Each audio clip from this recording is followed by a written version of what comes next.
Hello guys, welcome to my channel. आज हम जानते हैं कल मार्केट में क्या हो सकता है, गैप अप या गैप डाउन। उससे पहले हम लोग जानते हैं लास्ट बीटीएसटी। जैसे मैंने लास्ट बीटीएसटी बताया था कि आपको एक पैटर्न जो है नेगेटिव पैटर्न है और सेम टू सेम वही हुआ। तो क्या यहाँ से अभी नेगेटिव पैटर्न कंटिन्यू हो सकता है या यहाँ से एक सपोर्ट ले सकता है, ये सब कुछ ये इस क्वेश्चन का आंसर इस वीडियो में मिलेगा। तो अभी तक आप लोग लाइक एंड सब्सक्राइब नहीं किया तो लाइक एंड सब्सक्राइब जरूर करें। अब हम आते हैं निफ्टी के चार्ट पे। तो निफ्टी के चार्ट पे यहाँ पे देख सकते हो, सबसे पहले मैं आपको क्या बताया था, क्या नेगेटिव पैटर्न था, ठीक है। तो यहाँ पे देख सकते हो बियरिश इनगल्फिंग था।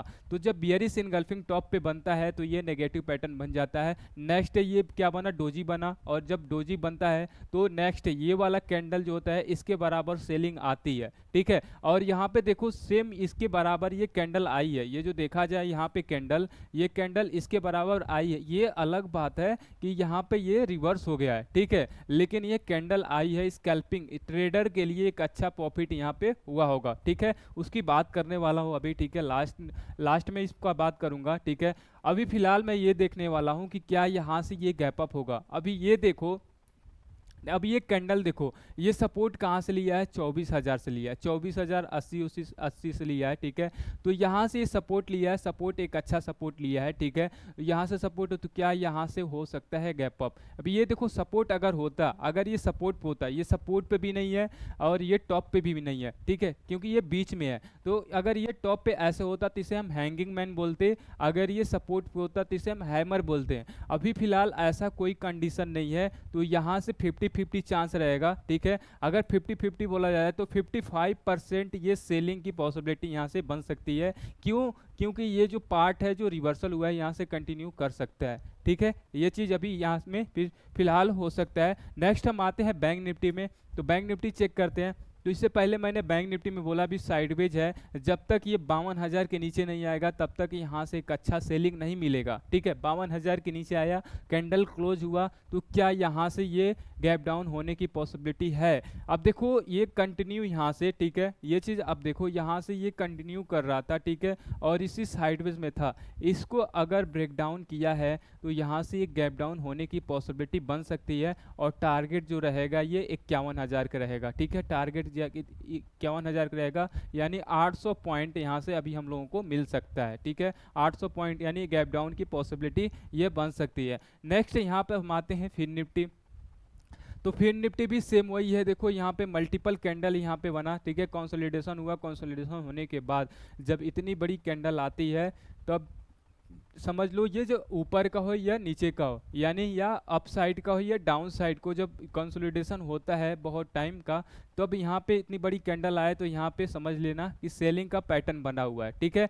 और एक चीज़ और देखते हैं, ठीक है, एक चीज़ और क्या देखना है, यहाँ से एक छोटा सा रिवर्सल हुआ है, ठीक है। तो यहाँ तक ये आ सकता है, यानी ये 23,000 तक आ सकता है, यानी 300 पॉइंट इसके पास अभी जगह है। 300 पॉइंट यहाँ से पॉसिबिलिटी है नीचे आने का। नेक्स्ट हम यहाँ पे आते हैं मिड कैप। तो मिड कैप चेक करते हैं। तो मिड कैप जैसे मैंने यहाँ पे बताया, ठीक है, जैसे निफ्टी है सेम टू सेम वही है। और मिड कैप कहाँ से सपोर्ट लिया है, 12,000 से लिया है, तो एक अच्छा खासा सपोर्ट लिया है, ठीक है। तो यहाँ से नेक्स्ट में अगर वही चीज़ मैं दोबारा अगेन यहाँ करता हूँ, ठीक है, जैसे निफ्टी में बताया, निफ्टी यहाँ जैसे मैंने बोला कि यहाँ से एक कंटिन्यू हो सकती है और यहाँ से हो सकती है, ठीक है, ये हो सकती है, कंफर्मेशन नहीं है। कंफर्मेशन होता तो कॉन्फिडेंस लेवल पे बताता, ठीक है, लेकिन यहाँ से गैप अप भी हो सकती है, गैप डाउन हो सकती है। गैप डाउन की पॉसिबिलिटी 55 रहेगा, गैप अप की पॉसिबिलिटी 45 रहेगा, ठीक है। ये चीज़ होने वाला है। नेक्स्ट हम यहाँ से अब आते हैं सेंसेक्स की। सेंसेक्स भी सेम वही है, तो सेम उसका भी रहेगा। अब आते हैं इंडिया विक्स पे। इंडिया विक्स क्या मैंने बोला था, जब बजट आती है, ठीक है, तो इंडिया ऊपर जाता है, लेकिन जितना एक्सपेक्टेशन था इंडिया विक्स ऊपर जाएगी 17-20 तक तो जाना चाहिए था, लेकिन ऐसा नहीं हुआ। प्रीमियम भी ज़्यादा महंगी नहीं थी, अगर इंडिया विक्स ऊपर जाता तो प्रीमियम महंगा मिलता। लेकिन एक चीज़ मैंने क्या बोला था, जब बजट अलाउंस ख़त्म होगा तो यहाँ पे इंडिया विक्स गिरना शुरू हो जाएगा। और मार्केट कितना गिरा है तो यहाँ पे देख सकते हो, अप्रोक्स यहाँ पे 17.5% डाउन हुआ है। तो यहाँ पे अभी कहाँ पे है, 12 के आसपास पास से, यानी बायर इसमें डी के ज़्यादा देंगे, ठीक है। तो यानी प्रीमियम इनका, अब वो जो ट्रेड करेंगे तो यहाँ पे प्रीमियम इनका ज़्यादा लॉस होगा। और यहाँ पे प्रीमियम देखना मोमेंटम ज़्यादा था, ठीक है, आज ज़्यादा मोमेंटम था, तो बहुत लोगों का लॉस भी हुआ होगा, बहुत लोगों का प्रॉफिट भी हुआ होगा, ठीक है। इसमें वॉलेटिलिटी जो था बहुत ज़्यादा थी, ठीक है। नेक्स्ट अब हम आते हैं, जैसे अब देखो एक चीज़ और इसमें देख लेते हैं, इंडिया विक्स में एक सपोर्ट है, ठीक है, यहाँ पे एक सपोर्ट है, अगर इसके नीचे आता है तो 10 रहेगा, 10 के नीचे कभी मार्केट तो नहीं क्लोज हुआ है, ठीक है, मार्केट क्लोज नहीं हुआ है। इससे पहले यहाँ पे आया था, ये चीज़ देख लो, यहाँ से एक रिवर्सल हुआ था, ठीक है, यहाँ से एक बड़ी क्रैश आया था, ठीक है। इससे पहले जो आया था 20% यहाँ पे क्या हुआ, क्रैश हुआ था, ठीक है। उसके बाद छोटा बनते बनते एक बड़ा, यहाँ से देखा जाए तो ये कहाँ तक पहुँचा था, 20, 22, 32 तक पहुँचा था। ये कब की बात है, ये जब इलेक्शन आया था तब। जैसे मैंने बोला कोई इवेंट आता है तो इंडिया विक्स ऊपर जाती है, देखो आपके सामने एग्जाम्पल है, जब यहाँ पे आया था, जब हमारा जो आ रहा था इलेक्शन का रिजल्ट, तो यहाँ पे क्या था आपका, इंडिया विक्स ऊपर था। अभी फिलहाल कहाँ पे है, ठीक है। उसके बाद देखो, थोड़ा सा मैं इसको छोटा करता हूँ, उसके बाद देखो यहाँ से इंडिया विक्स जब रिजल्ट आई तो इंडिया विक्स गिरना शुरू किया, ठीक है, इंडिया विक्स गिरना शुरू किया।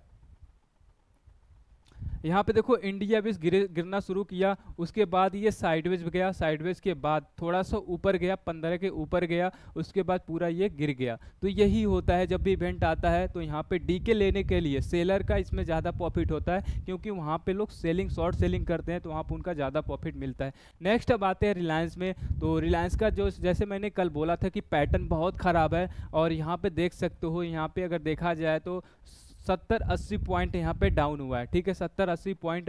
अभी फिलहाल ये कहाँ से, मैं क्या बताया था, एक सपोर्ट बनेगा 2900 का, 2900 से ही ये रिवर्स हुआ है, एक यहाँ पे सपोर्ट पे हैमर बना है। तो ये थोड़ा सा कंफ्यूजन कर रहा है कि अगर यहाँ से ये बन गया, ठीक है, ये चीज़ थोड़ा ये हैमर बन गया, तो अब यहाँ से क्या होगा, गैप अप होने की पॉसिबिलिटी है। लेकिन अब चीज़ ये देखो, हैमर कैसे देखा जाता है, अब इसमें देखना, ठीक है, अगर ये कैंडल यहाँ पे ऐसे बनता है, इसके ऊपर अगर कैंडल बनता, यानी 3000 के ऊपर कैंडल क्लोज करता, तो ज़्यादा पॉसिबिलिटी होगी। अभी भी यहाँ पे 55% जो होगा गैप डाउन का होगा, सॉरी गैप अप का होगा, 45% गैप डाउन का होगा, ठीक है। तो अगर देखा जाए तो 50-50 ये हो सकता है, ये कंडीशन होता है, ठीक है। नेक्स्ट हम आते हैं HDFC bank. HDFC bank cheque करते हैं।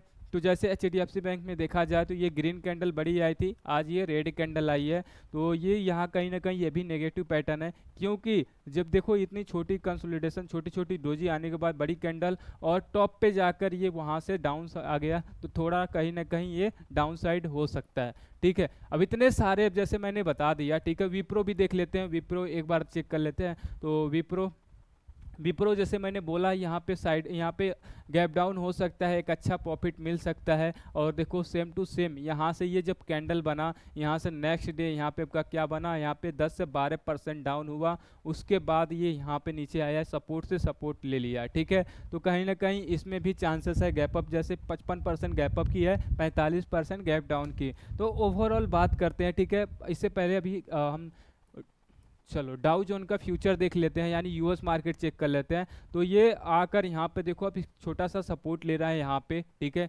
सपोर्ट यहाँ पे छोटा सा लेना भी चाहिए, ठीक है, आप सपोर्ट लेकर, और फिर अगर इसके नीचे आता है तो फिर ये टारगेट रहेगा, नहीं तो थोड़ा सा ऊपर जाकर फिर ये नीचे आ सकता है।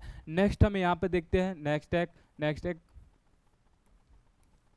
चलो नेक्स्ट डेक चेक कर लेते हैं। नेक्स्ट डेक में क्या है, तो यहाँ पे जैसे मैंने बताया था कंसोलिडेशन, ठीक है, कंसोलिडेशन चल सकता है, लेकिन यहाँ पे क्या है, गैप अप हो चुका है, ठीक है। तो क्या यहाँ से अब ये जब तक इसका जो टारगेट रहेगा यहाँ पे आपका 19,000 20,000 का टारगेट, अगर 20,000 यहाँ से ऊपर जाता है तो फिर यहाँ से बाइंग कंटिन्यू रहेगी, नहीं तो फिर यहाँ से रिवर्सल आ सकता है, ठीक है। ये सारे जितने भी स्टॉक इंडेक्स थे, मैं आपकी जो भी हो रहा पॉसिबिलिटी है सब कुछ बता चुका हूँ। तो ओवरऑल क्या हो सकता है, क्योंकि एक दूसरे के बहुत सारे अपोजिट हैं, कोई गैप डाउन भी है, कोई सपोर्ट भी लिया है, तो क्या जितने भी थे, क्या गैप डाउन होने की पॉसिबिलिटी है। अब देखो सारा देखा जाए, कंक्लूजन देखा जाए, तो पॉसिबिलिटी गैप डाउन की 55% है और 45% आपका गैप अप का है, ठीक है। ये आपका होने वाला है।